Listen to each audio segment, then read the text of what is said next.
داستان زن حیله‌گری که شد پادشاه. در زمانهای قدیم زنی بود از آن دسته‌ای که همیشه گفتند باید از آنها و دیوار شکسته ترسید و کناره گرفت. صبح که میشد این زن از خانه بیرون میزد تا ببیند کی سر راهش پیدا می شود و تلکش کند و پول و مالش را از چنگش در بیاورد. روزی در بازار داشت میرفت و یک بابای هم با خر و بارش میگذشت. زن نگاهی به صاحب خر کرد و رفت جلو و سر حرف را با مرد بیچاره باز کرد و یکهو شروع کرد به داد و فریاد که این مرد دارد بهش زور میگوید و میخواهد خر و بارش را ببرد و مفت چنگ خودش کند.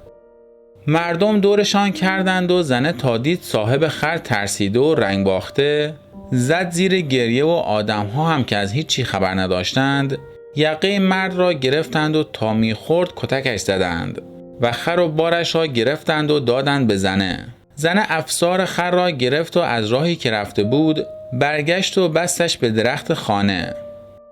کمی نشست و نقشه‌ای ریخت. زود رفت سراغ زن همسایه و تا دید مرغ‌هایش در حیاط دانه ورمیچینند شروع کرد به حرف زدن و چانهشان که گرم شد پی برد زن همسایه دوست دارد گلدوزی یاد بگیرد. پرسید چند تا مرغ دارد و همسایه تا گفت 40 تا. گفت این مرغ‌ها را امانت بگذارد پیش او تا شکل و شمایلشان را ببیند و آنها را گلدوزی کند و در عوضش یادش هم می‌دهد.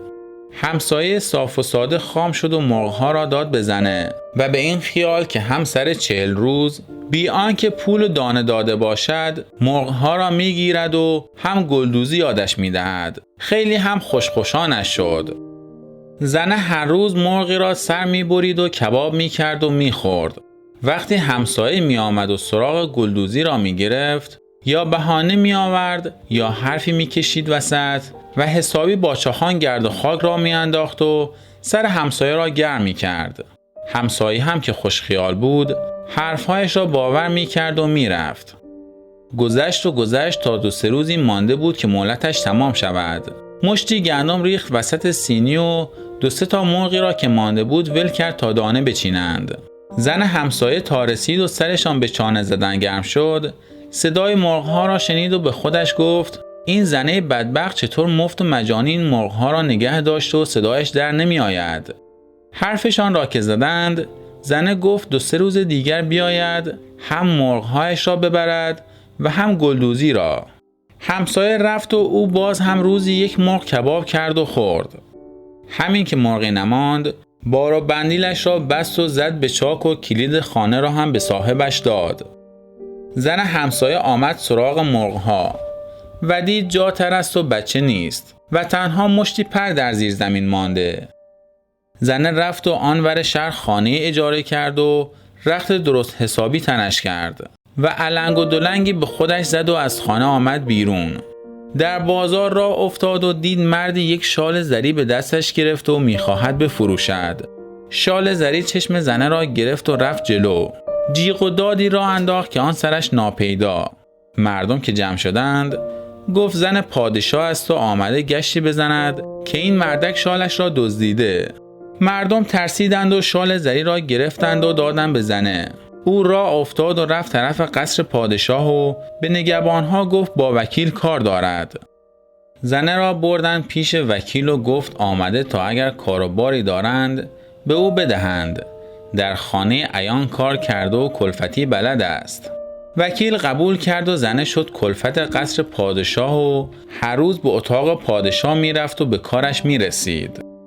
وقتی جاپایی سفت کرد دست به کار شد و آنقدر اشوه ریخت و ادا در آورد که قاپ پادشاه را دزدید.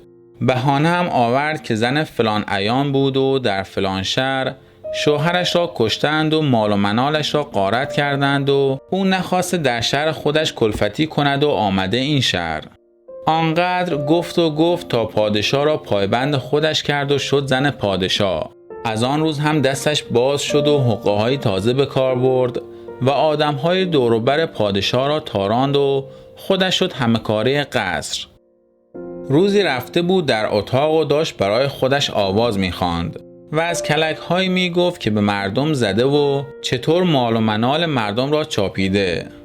پادشاه که داشت از جلوی در رد میشد صدای زنه را شنید و رفت به اتاقش و زنه را خواست و پرسید این حرفایی که در اتاق میزد چه معنایی دارد. زنه بو برده بود پادشاه حتما چیزهایی شنیده و شک برش داشته. زود خنجر کشید و پادشاه را کشت و جنازش را فرستاد خاک کنند و خودش نشست به تخت و تاج به سرش گذاشت و شد پادشاه مملکت و از آن روز با خیال آسوده زندگی کرد. امیدوارم از تماشای این داستان هم لذت برده باشید.